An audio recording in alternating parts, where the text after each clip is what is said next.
This is Maple and Myrrh, a queer Canadian look at spirituality for those who feel unrooted. These are conversations about the path to remembering who we are.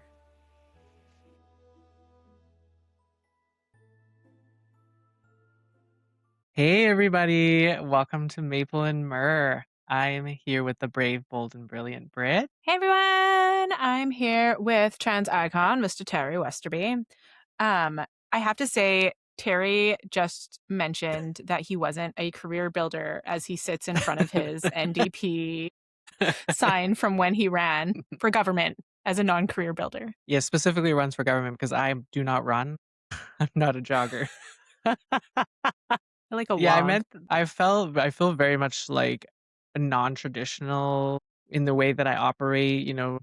I always looked at building a career in the sense of like you commit to one lane, one corporation, one organization, and you just stay there and you don't leave. And like that's the concept of a career, but that is not true, especially not in today's day and age. No, you can kind of I will say like influencers like a decade ago, right? It was just like, that's not a real career. And now they're making more money than any of us. So you Yeah, can kind of like, if you focus, like whatever you focus on, whatever you spend your time in, whatever you learn and become the best at, you can make a career out of. totally.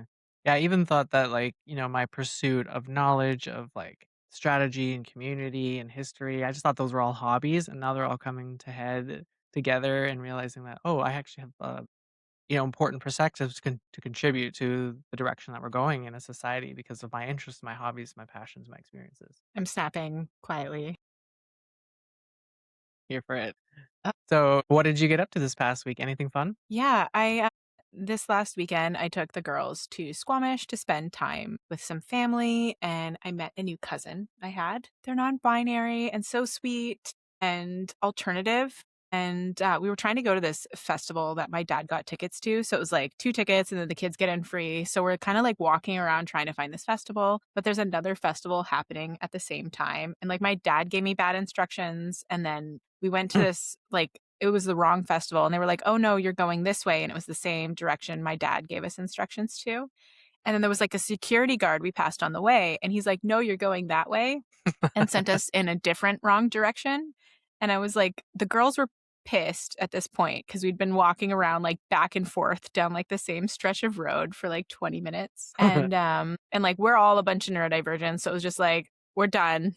I don't want to go to this festival anymore. Get me out of here. And then I was talking to my dad about it. And apparently there was like this music festival, which we were going to, but there was also like a non-binary rock climbing festival or something happening at the same No time. way. And my dad was like, I just want to say my dad is funny and has a good heart, but will do anything for the joke. And he's like, that security guard would have taken one look at the both of you and sent you right to that non-binary festival.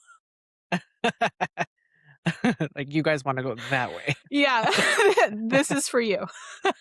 Oh, that was funny. That is funny. How's your week? Also kind of had an experience with the concept of non-binary existence, if you will. Got to host and be the MC for this really awesome community event about fashion and about like becoming and about like expression and like really rooted in the long history of, queer people and trans people just breaking boundaries and breaking barriers wherever we can and making space for ourselves. It was a fashion show based on a documentary called In the Closet. And it's also actually a series that you can see on YouTube. It's by Adjonis Charlie. Nice. All right. So tell me about the fashion show. The Chilliwack Museum is in the original Chilliwack City Hall, and it's a 150-year-old building. And we worked with the Chilliwack Library, the Fraser Valley Regional Library, to put this queer fashion expression event together. It was a series both in the closet and then out of the closet was the fashion show. And I was like, okay, well, we can't host a fashion show without acknowledging the origins and the roots of like queer fashion and like ballroom scene and where a lot of this Are we talking about tucking? Ballroom? Anyways. tucking's optional. But if you need to make ballroom, Britt had to explain that joke to me before, just so you know. Like so many times I was like, is this even funny? Oh, man, I hate when jokes go over my head. Yeah, no, but it was like, I as someone who's, I'm white, to the best of my knowledge, of European roots, but I know nothing about them. Very colonized family, very, like, just, like, separated and severed from my roots. I have really no choice but to just accept the current framing of my life and my experiences, and I don't really know anything about my own personal history. But as a queer person, I can at least acknowledge the history and the culture that I'm building around myself. So, like, when we say things like serve and like serve a look and, work, and when we strike a pose, when we say all You that need to put stuff, a little that's pizzazz when you say those, by the way. When we say work, queen. there you go. There you go. I can't just say those things without acknowledging where they came from and the culture that and the history that was built around it. And as Mhm. like a history nerd, I got to bring that to the event, which was really I loved it. That's so cool. Yeah. So were you nervous, like, emceeing an event like that? Because like, my entire insides would just be liquid. Yeah, the experience of anxiety was more about, like, unpreparedness because we were Mhm. sort of building it as we were heading towards the event. So we met and we, like, planned the event and everything, and then we published the event, and we were waiting for people, like, sign up, and so once we had people sign up, then we got their information, and then we were able to, like, build out the program, and so we were trying to, like, build it as we were getting closer and closer, so that was my anxiety. It was like, I'm not prepared. Like, I don't really know what to expect because for me to feel comfortable and calm, I need to, like, think about the future and exactly how it's gonna go down so that at least I have a plan to back it on, so I'm not just be like, "Oh, I don't know, let's go talk this out," and then maybe, like, have a I wanted it to be, like, a full 2 hours to just be, like, full from the beginning to the end. Wanted to know exactly what it was gonna look like, and so that's where my anxiety was, like, not knowing Right. that. But I think that if I had a fully established, like, say I did this exact event 2, 3, 4 times, I think by, like, the 3rd or the 4th time, I'd just be like, "Yeah, nah, it's all good. I know exactly what's gonna happen, so I'm not really nervous." Right. If that makes sense. Yeah, I also like to practice and prepare for big events. I think that's a reasonable ask. That's really where my nerves are, though, because if it was something I was fully prepared for, I think most of my nerves are just in the unknown. Like, what's it Mhm. gonna be like, and what am I gonna say, and how's it gonna sound, and how am I supposed to come off? Because if I don't know that, then I'm second guessing myself, and that's where the best performance is given when you're like, "This is exactly what I'm gonna do, and I'm solid and confident and energetic, and I'm bringing this whole thing." But as soon as you're like, "Oh, I don't know, let me just," and then you mumble a little and you seem unsure, then I Mhm. start to, like, break down, Right. and my anxiety sets in. But that didn't happen? It didn't, because by the time it Yay! came around, I had everything prepared, I had, like, a whole bunch of jokes lined up that I thought were hilarious, and they landed, heck yeah, Nice. and it was a packed Did not house. bomb. It did not, yeah, and all the walkers were just the crowd came, they knew what to do. Walkers I is too zombie-like. Is that what they're officially called? I mean, they're not models, so we called them walkers. Okay. I We don't didn't want like them to that. feel pressured. Yeah, but, like, I came out and I was like, "Okay, my job as an MC is to tell this audience what their job is and to lead them through that job." So, I was like, "If you love a look, let them know. If someone's nervous, cheer louder." And I was like, "Let me hear you cheer." And then the crowd was just like, "Whoa!" And they came and they did their job well. And there was a certain because my job was to, like, read out about the outfits as they Mhm. walked down. The crowd was so loud and cheering so exuberantly that I could not be heard over their cheering. Just so much love. That's Mhm. awesome.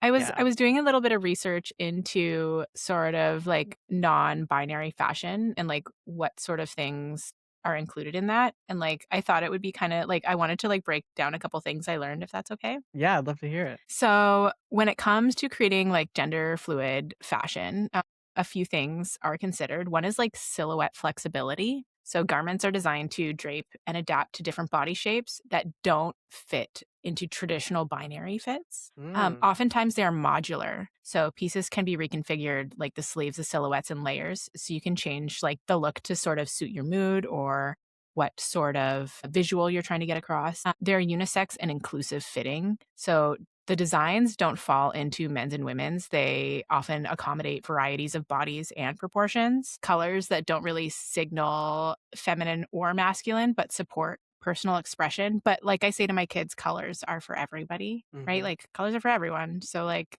they used to be like, oh, I don't want that that's a boy's color. And it's like, nope, colors are for everybody, right? Oftentimes, designers that are in the genre focus on sustainability and ethical practices, which is something we need to do as like society, basically. There's this huge movement to get away from fast fashion, which is not so solely creating a huge problem environmentally. So many designers tie their work into ethical productions using sustainable materials and ethical labor practices. So, like paying people properly, no sweatshops. Are you familiar with like Harris Reed? No, I can't say I am. He's like the first designer I learned about when breaking into this topic. And his like Instagram, for example, starts with fighting for the beauty of fluidity. And right away, you can see how his pieces are art first and are kind of like a performative play on expression through clothing. They're not made for binary identities, but rather like activism through fashion. And that's like kind of like a niche area of sort of like gender fluid fashion I find really interesting is like the activism aspect of it, where it's Mm. like very purposely pushing boundaries. I think that's really cool. Yeah. I think a lot of folks maybe don't realize that the clothes we wear are like 90% of our gender expression. And Mhm. sometimes it's as simple as the clothes that you choose for that day that can be a huge moment of like your becoming. Do you remember when I came out to you, what I said about the pants? That is so dumb. I think it's such a great example because, like, I have been pretty butch, pretty mask my whole life, and, like, I've definitely had attempts to be some semblance of femininity within my, like, range of both, like, sensory tolerance and also personal comfort, and so, like, the most feminine that you would ever you and, like, our 20 years of knowing each other have probably ever seen me is in, Mhm. like, flowery button-ups that, like, cut in a little higher up than, like, mask ones, which are just square, and, like, I don't know if you would ever have seen me in any sort of dress or anything more oh, yeah, one time for Christmas, I wore, like, a really fancy blue dress, it was my mom's, I you remember remember that? that, and I was like, "Whoa." Yeah, everyone's like, And you "What said you the felt like hell?" you were in drag or something. Yeah, yeah. And so, like, every time I would go all the way feminine, which was very rare, it was like, I'm putting on a costume. This isn't me expressing myself. This Mhm. is me putting on the costume of femininity. That's how it felt. So when I finally accepted that, no, I'm way more comfortable. This is who I really am. I want to be myself being seen as a man and using he, him pronouns. I came over to your house and I was like, oh, I thought it would be obvious. I'm wearing men's pants. And you're like, you look the same. There's no difference. And like for me, wearing men's pants for the first time, even though they literally looked exactly the same as every other pair of pants I've ever worn, was everything.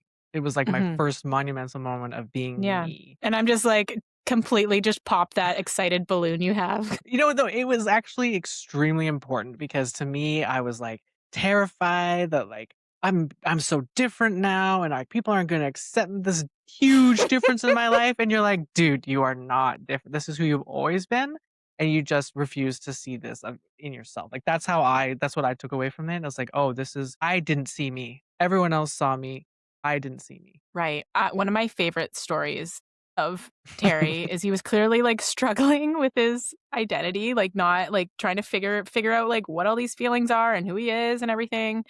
And this person, I would always comment about how Terry dressed exactly like this one person, and Terry's always like, "No, no, no, like I don't know what you're talking about," and like kind of like annoyed with me, and then he comes outside, and not only are they in the exact same shoes, the exact same pants, like these skinny jeans, they're in the exact same t-shirt. It was like a navy blue shirt with a white vinyl tie on it, and then like black unzipped hoodie on top. And it was just like we both just laughed because it was just like, can't write this, cannot write this. No, I'm nothing like him. Literally identical to him. Like hilarious moment. It was so good. Yeah.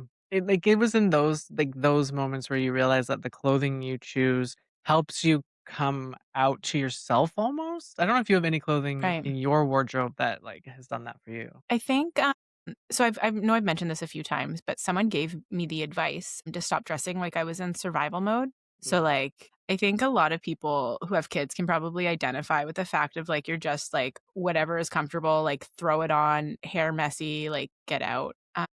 And then, like, starting to dress how I wanted to dress. Like, I really like vintage clothing. I really like wearing, like, dresses and skirts and being, like, very femme, which is super ironic because in high school, I wore, like, a tuxedo shirt, like, tuxedo pants and, like, checkered Vans to, like, my grad. So, like, this has not always been me, I guess. So, I feel more myself when I am dressed in sort of, yeah, like dresses that poof out and like housewife-esque items of clothing from the 1950s. I appreciate you sharing that journey of being like, punk goth kind of Yeah. emo-ish adjacent teen. Emo-ish.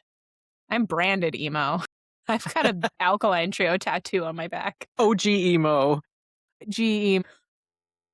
And to this like person that embraces the subtle nuances of your identity, not just like ascribed womanhood, but like this is the type of woman I want to be, and the type of way I want to express myself. Because I find that's true for a lot of young people who are assigned female at birth who are like going through a gender journey. Is we get Mhm. handed, because I didn't know that I was trans until I was 27, and I've had the experience of girlhood and womanhood and coming of age as a woman, and so like I know how we all. And I think of every gender, but I can only speak to the one I've had. So as woman, we get handed like this is what women are, and this is what you're supposed to wear, and what you're supposed to dress like. And I know so many of us just wanted to not be told what to do, and so we almost did the exact opposite of what 100%. we were handed. Because like, no, I want to make my own womanhood, so I'm going to do the opposite of what you expect of me. And then it's almost like this, like, okay, now that I no longer have expectations, I wanna try it for myself, and then I'm gonna kinda see what sticks and what doesn't stick. I've met so many people who've kinda gone through that journey themselves. Like, anytime a family member would try to put me in, like, a pink dress, I would, like, go further Yeah. alternative just out of spite. "You want me to look pretty? How about giant holes in my ears?" Yeah, that I'll surgically get removed 20 years later, and you'll be able to see "I told you so" 20 years later. But That's a true story. it's important that, like, we have this discussion, I think, because as a kids, it's really important that we're given the freedom to, like, choose for ourselves, to try things, to see if it works, to, like, be like, "This I'm gonna try this and see if it works. If it doesn't work, I wanna do something different, and if it does, I'm gonna keep trying, like and even if it does, I wanna try something different, then maybe go back to it." Like, we kind of get told, like, "You have to be one thing one way and stick to it forever and never change and never vary, and if you do vary, then it's a mistake." And you should be ashamed for making mistakes. And it's like, oh no, no, no. It's humans are messy. Like we need to try and we need to fail, and like failure is not even real. It's just like learning and growing and seeing what works and what doesn't, and building a sense of identity. My favorite quote is, "All you touch and all you see is all your life will ever be." So if you're not getting out there and experimenting and trying things, how can you ever truly know who you are, I Hmm. guess, right? Because Agreed. otherwise you're just, like, following what you're being told to do. You're never like, I hate certain types of sushi that I would have never known. I hate them. Like, I really like unagi, eel. Like, that's a weird thing I never expected to like, but, like, sea urchin is the most disgusting thing I've ever put in my mouth, and I know I'm gonna get heat for that, but it looks firm, and then you put it in your mouth, and it melts into, like, mayo texture, and I'm clearly autistic because it's just like, "What is this?" What And it is it? tastes What like the is sea. sea urchin in Japanese? It's like it starts with a U, right? Anyways, Google it quick. I remember it. It's in there somewhere. But yeah, like, you don't know unless you try things. Hmm. Go ahead. I've been going through like my own journey, and it's so hard because like there's a concept of like detransitioners, and like there's so much emphasis on like, oh, what if it's a mistake to transition? What if it's a mistake to change your name or change your pronouns or get surgery or to like take hormones, and then you find out, well, this isn't who I am. And like we are so focused as a society on like making mistakes, and mistakes are bad, that we Mhm. really don't look at, like, I see detransitioners at, I'm gonna use that term with air quotes, because I see that as a journey. Like we're all in a journey. I Yeah. didn't take hormones until I was later on, but I was still on a gender journey throughout my whole life. And like if Yeah. you go and you get help and you get support and you get to try, and then you decide, actually no, this isn't for me. I'm going to try something different now until I find out who I am. That's something to celebrate. Totally, and you wouldn't have known unless you tried. Mhm. Uh, I think it's really cool. I think it's really cool that we're starting to slowly build a society And I know we are far from being there, but there are little pockets of places where you are safe to express yourself in whatever way or shape or form that may be. So cool. Have you heard of like No Sesso, the designer? Oh, No. So that is Italian for the term no sex and is founded by Pia Davies. So she was the first trans designer to showcase at New York Fashion Week and the first ever trans woman to present a collection at the Getty. And she is focused on making sure the fashion industry becomes more accessible through inclusivity. She's really cool. I just want to shout out like a couple of these designers that I found out yeah, that's about. great. There's Telfar Clemens, and they have been creating accessible genderless clothing since 2002 and focus on inclusivity and community. There's Palomo Spain. It's kind of like sexy stuff. Celebrated for its flamboyant gender fluid menswear that blends romantic like craftsmanship with theatrical silhouettes. They blur the line of traditional masculinity and features like heavily embellished pieces with silks and ruffles and dramatic silhouettes, and it's just gorgeous. There's the Fluid Project, spelled with a PH, and it was founded by Fluid. queer folks. Fluid. Founded by queer folks and is basically the first or one of the first gender-free retail stores where clothes are just clothes, which is super cool. I just wanted to shout them out. Oh, thanks for sharing that. It's funny that I was selected to be MC of this because I'm actually like not a fashion person at all. I don't not into that, but What does your shirt say right now? I just see like a rat screaming. it's a possum in a pocket Okay, and it got it. says Stonewall. Stonewall was a riot against police brutality because we love to talk about Stonewall being like an uprising, a queer uprising, and it's Yeah. actually was a reaction to being continuously brutalized by police over and over and over again, even after queer people were protected by the law. Like police were just like, Uh-huh. nope, we're just gonna go beat you up. But Canada had our own little Stonewall riot. Actually, just before Stonewall, we had something called the Toronto bathhouses. It's kind of actually kind of wild to think about like this existing today. It doesn't. But back before like being LGBTQ was considered like was recognized as a legitimate way of life by our government. Because I hate when people say, "Oh, it was illegal to be gay." Um, we were actively being discriminated against by our own government.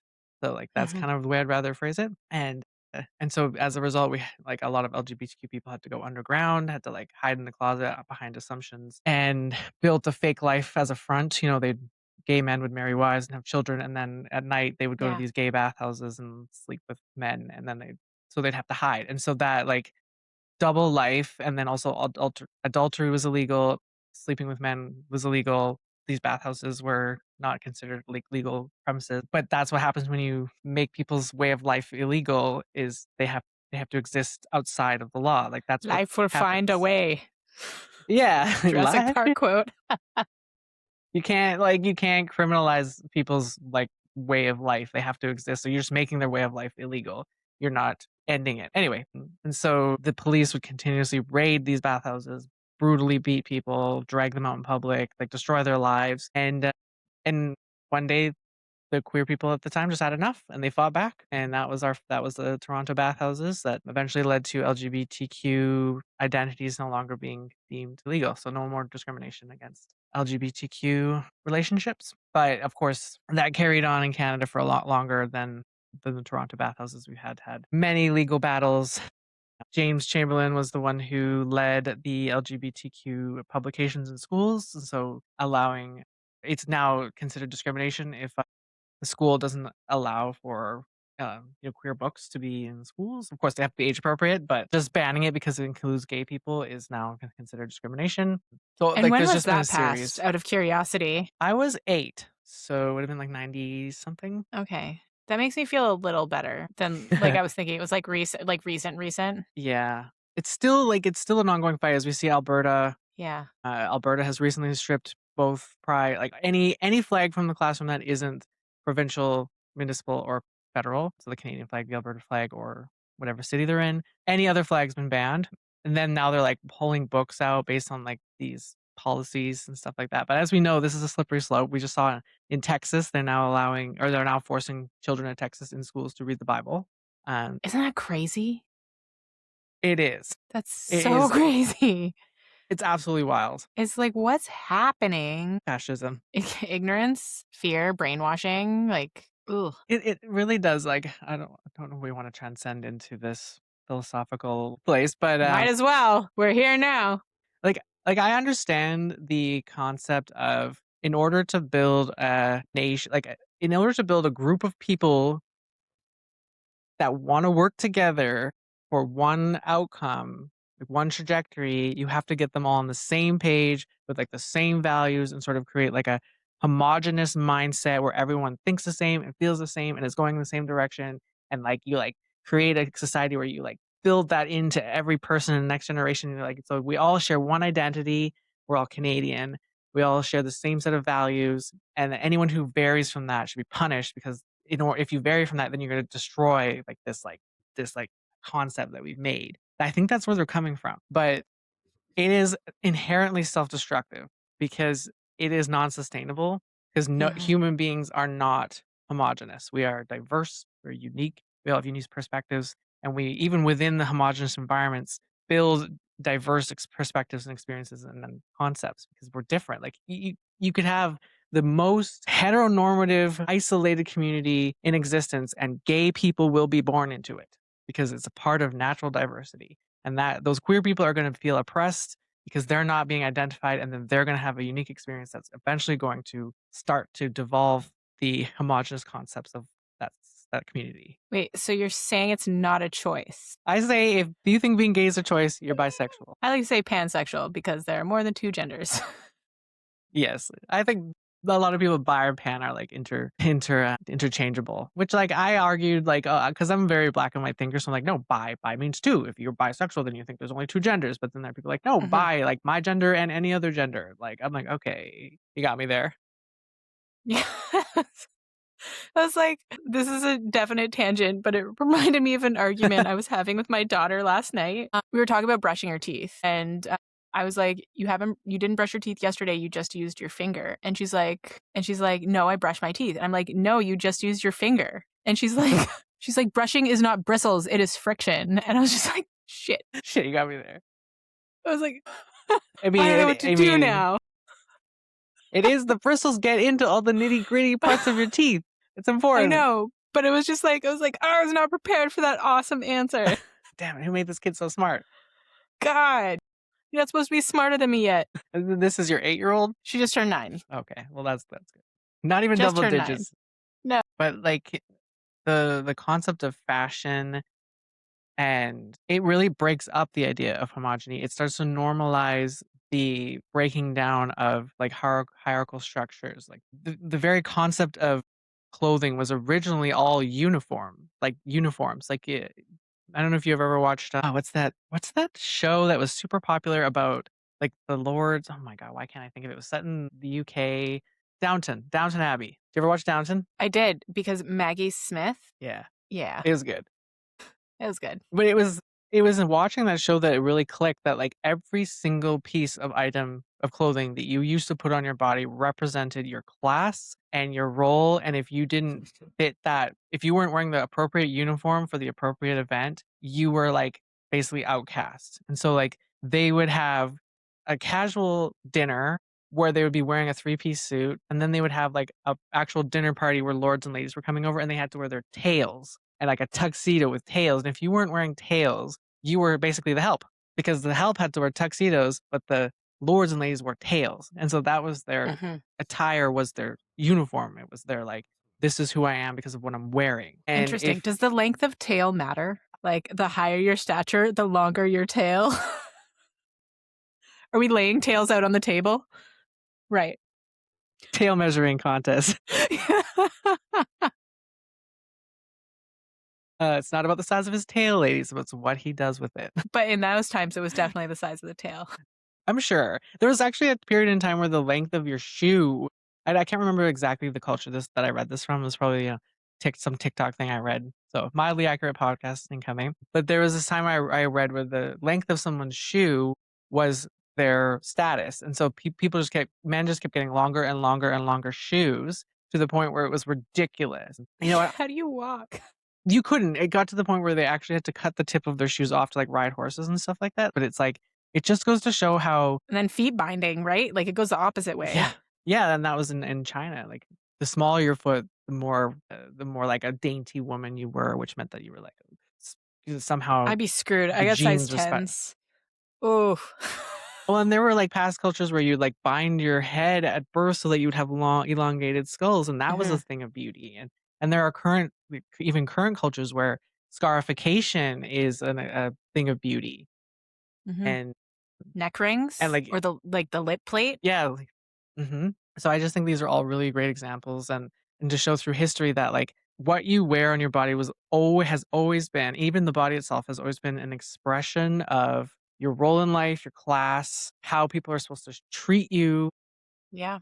And, like, ever since transitioning and, like, really being perceived as a man without question, a young man, but still a man, it is really remarkable just how differently people do treat you depending on what you're wearing.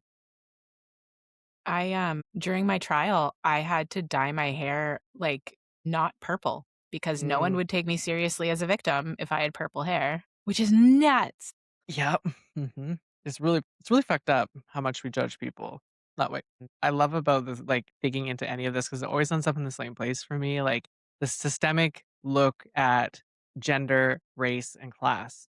Because you can almost draw a straight line through from gender, like the gender binary, all the way to racism, all the way to like classism. Like, what makes gender and the gender hierarchy and the class hierarchy and the racism and the racializing bodies is the look Yeah. at flattening people into nothing but how they can be used for empire. Oh, when I so I grew up in Colorado, and, where I was growing up, there weren't very many Black people, but there were Black people, and, like, fashion at the time, and I think still today, is, like, sagging jeans, right? Where, like, your underwear would show a little bit, and I can't even Mm, tell you the amount of times I would hear, like, some old white man being like, "Pull up your pants," right? And it's just, like, yeah. it was racism. Yeah.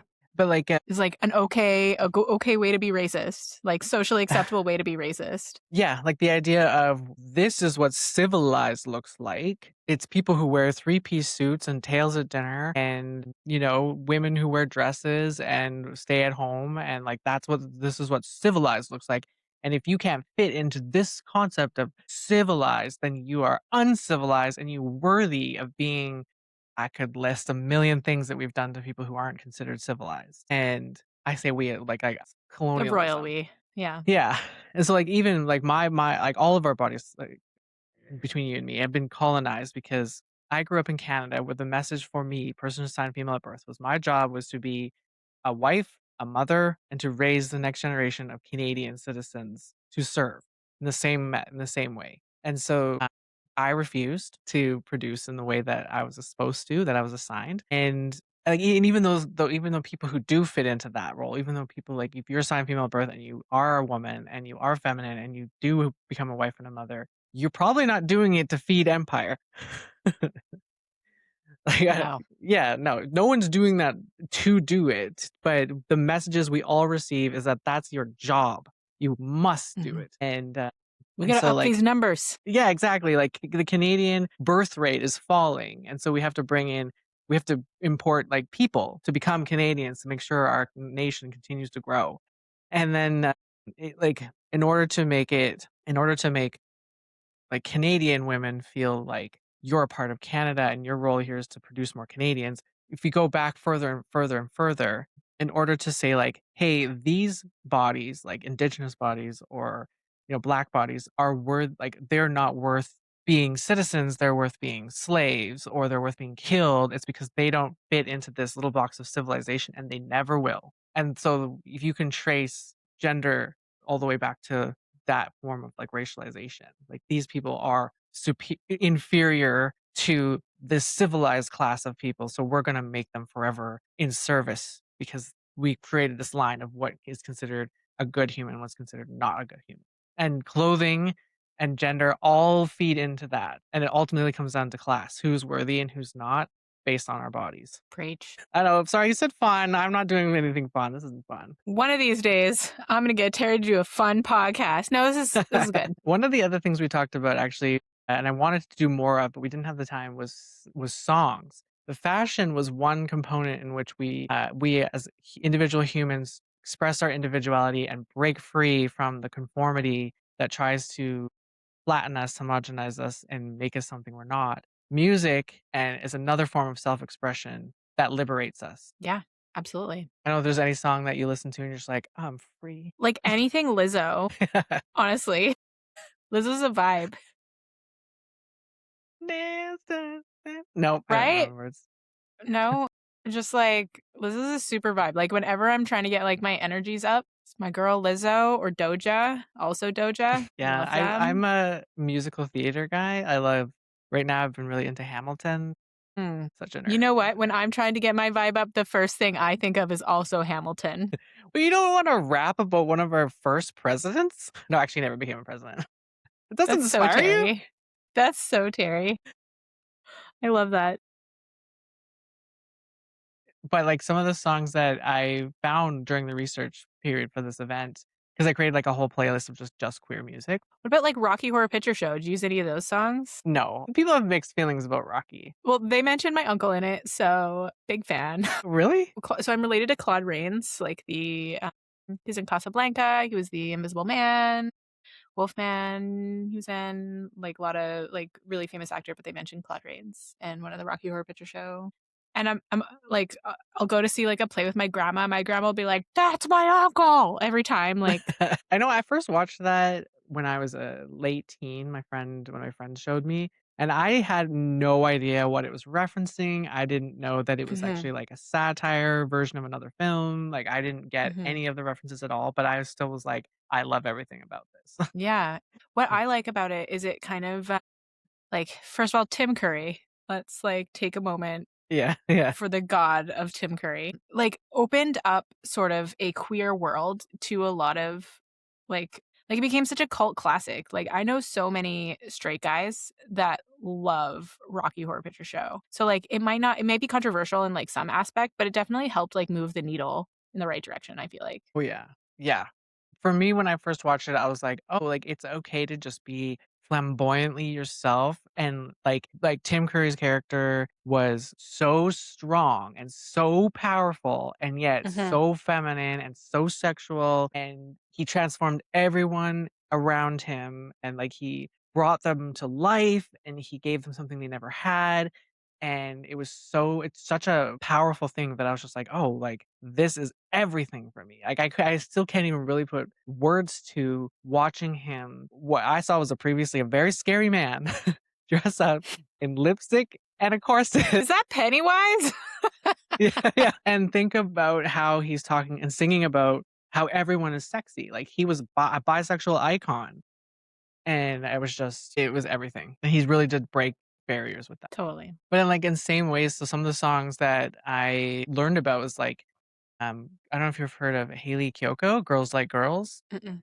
Really good song. She sings Okay. it girls like boys do. That's kind of the chorus, and Right. the music video, I think, is likely gonna be inspiration for the movie, which is showing 2 girls, they're young girls, like, teens, late teens, they become closer as friends, and then eventually the one girl kisses the other girl, but she has a boyfriend, and, like, he ends up beating up spoiler alert, he ends up beating up the girl who kisses the other girl, but she's, like, driving home happy because she got, like, her kiss, and she, like, Mhm. learned that they love each they actually wanna be together and stuff, so it's just very, monumental because every time a singer like Billie Eilish or, like, David Bowie or, drawing a blank, Queen Freddie Mercury. his name? Freddie Mercury, thank you. Freddie My Mercury from god. Queen, whenever they came out I know. What's wrong with me? Rude. When they came out, they, like, shattered the glass ceiling, or I don't know if that's just reserved for women, but they broke down doors, and they did it just by being like, "Yeah, this is who I am," and expressing themselves through their art, which is every human being has the right to express themselves through their own art. Also, while we're on this trend, if we can get into My Chemical Romance for a second, like, Mhm. Gerald dresses in drag, like, on stage, he'll be in, like, women's business power suits or, you know what I mean? Anyways, I just wanna, like, for the elder millennials out there. Well, yeah, and, like, I even think about Jaden Smith, Will Mhm. Smith's Jada Pinkett Smith's son. Yeah, He wears skirts, and yeah, he's, like, a powerful icon, and it just goes to show, like, over time, fashion changes, and then, like, it becomes yeah. almost, like, recolonized and, like, taken back in and restructured into, like, the system, like, men, boys, and, like, before modern fashion, fast fashion, before, like, automation, when clothing was made by hand. Every Mhm. person before the age of, like, 5 or something wore dresses. They wore, like, long stuff, like, they weren't being given because, your outfit was your costume, it was like your uniform, right? So boys Yeah. weren't given their suits until they reached the age of becoming, like Well, also potty training through, like, 4 layers of clothes. Oof. yeah, that too. Yeah, you're wearing a dress. Well, back then we didn't even have flushing toilets, so who even knows what Yeah. it looked like to, like, potty Oh, train a brutal. child. I don't even Yeah. ugh. So and then, like, pink, for example, was actually considered light red, and red was considered a very masculine color, and blue was actually originally attributed with the Virgin Mary, and blue was considered a feminine color, and so blue was for girls and pink was for boys. And then we reinvented that, and now pink and blue are given and assigned to boys and girls from birth to be like, "This is your lane, stay in it forever." And, there's, like we have it written in history when we can almost pinpoint when certain men got in power and decided like, no, we're dividing people from this point forward. And like dresses, high heels, Louis Vuitton, although apparently Louis Vuitton, the company refuses to accept this as true, but I'm believe it's true. King Louis had high heels because he was a short guy with a weak ego, and his fashion was high heels, and they were red bottom shoes. And now women wear high heels with red bottoms. And apparently it was because high status men wore high heels, and eventually women wanted to be part of the high status, so they started wearing high heels, and then men were like, "Oh, women have it? Well, we don't want it." And then it became a woman's thing. Interesting. Yeah, men used to wear, like, makeup, like, the white powder faces with the pink cheeks and the wigs and the high heels and the Oh, you know why they did that? why? Syphilis. They were covering up their syphilis Yeah, they were with the slowly dying powder? of syphilis. And so they smelled bad, they Huh. smelled like rotten, their hair was falling out, their skin was flaking, and so they wore wigs, makeup, and perfume to hide the fact that they were slowly dying of syphilis. Smelled like shit. Now you know. Yeah. Mhm. Syphilis was brutal. Didn't it mess up your spine too? Like, there are all kinds of yeah. It killed you. Yeah. You died. And apparently, like, thousands and thousands and thousands of people, in medieval time in, like, the UK-ish area died of syphilis because 'cause they're pervs, couldn't keep it in their pants. But we tend to, like, flatten history, right? We look at today's history and we go back and we flatten it. And we're like, we're like, "Men of today are leaders, they're strong, they don't wear makeup, they don't wear high heels, they don't look feminine." They're like the GI Joe, and it's always been this way. But, like, you can literally look back at pictures of, like, the king of England, and he looks like the biggest frou-frou pants of all time, wearing high heels and a dress and a skirt and, like, long hair, and he loved looking fashionable, and he loved, like but he was also a perv. We can easily see over history, over the course of time, land and place and time, there's never been one place where fashion and gender are consistent and come from, like, nature. It is 100% made up in our human minds in relation to I would argue Adam and Eve with their leaves. I can't even get into that. I'll give it to you. This is a spirituality podcast. Bring it Yeah. back. Bring it back to center. But at the end of the day, like, ballroom culture and fashion, came from notoriously Black, Latino, queer folks who needed to create spaces for themselves to be able to express themselves and to envision a world where they belonged in it and created one for themselves. We created family, they created spaces of belonging, they created houses, they built chosen families, and they built for themselves a world that they could fit into. And that has gone on to absolutely influence every part of modern culture. And like, I could not be free today if it wasn't for those individuals fighting for a little slice of life themselves. It's rippled all the way out to me today and allowed me to be who I am today. So, like, I'm nothing without them. Yeah.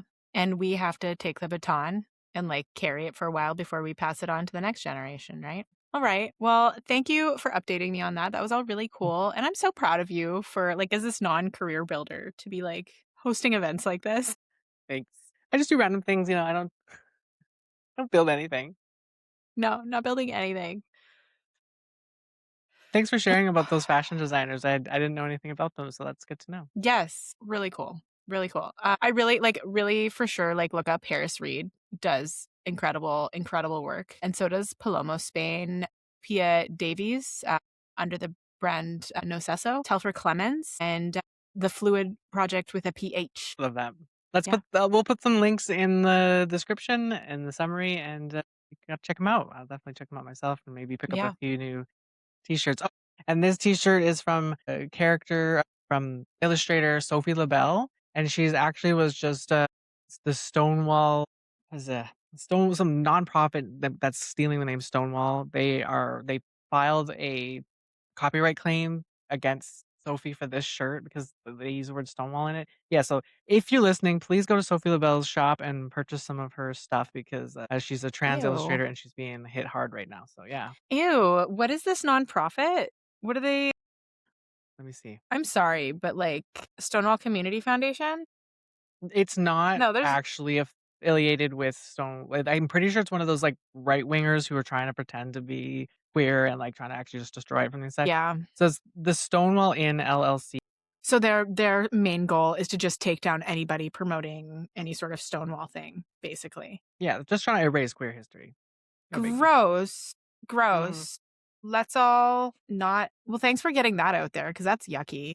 Yeah, wherever you can, if you have it in the budget, if you have space for it, please support queer, trans, non-binary fashion and illustrators, artists, wherever you can, because the system will slowly swallow us up and then erase us. And it's up to us to kind of like sustain each other. Like that's what community really is. But also, like, no pressure if you can't. You got to do what you can within the system to survive. Yeah. Yeah.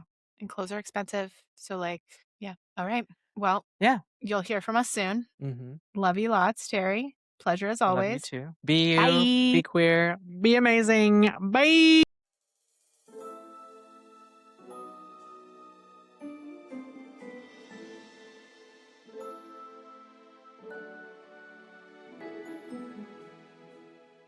Remember, you don't have to have it all figured out. We sure don't. But you still get to ask the big questions, even the ones that don't have answers. Thanks for being here with us. This has been Maple and Myrrh. We'll be back soon, or maybe you'll just stumble on the next podcast right when you need to. If you want to support the podcast, you can find us on Patreon.